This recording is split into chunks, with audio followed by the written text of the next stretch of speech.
Now we will be learning on plate service. Okay, apa itu plate service? Is whereby you send your food to the guest by using your hand, alright?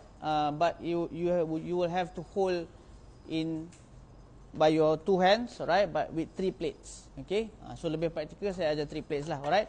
Cara you nak hold your plates, okay? Tangan ni, okay? You akan letak 3 jari ni, you akan letak bawah. Yang 2 ni dekat atas. Sekejap lagi kita try, sekejap lagi kita try, alright. So ini saya just tunjuk contoh, alright.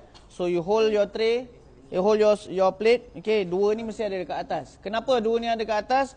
Sebab ini untuk jadi you punya base untuk your hand here.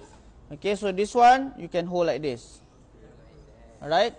So it will be balanced, alright. And then you hold another one hand mesti macam ni.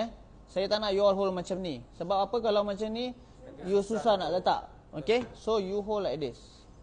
Understand?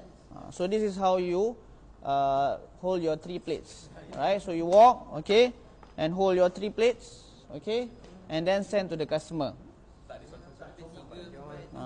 Contoh, tak comot takkan? Dia takkan sentuh pun. Kalau tak pun you akan letak macam ni. Alright? Contohlah pinggan yang lebih besar macam ni. Dinner plate. Ini lebih berat lah. Alright? Yang ini hold. Okay, and then bawa ni. Body posture, your body posture must be straight. Okay, and then send to the customer. Understand? Yes. Okay.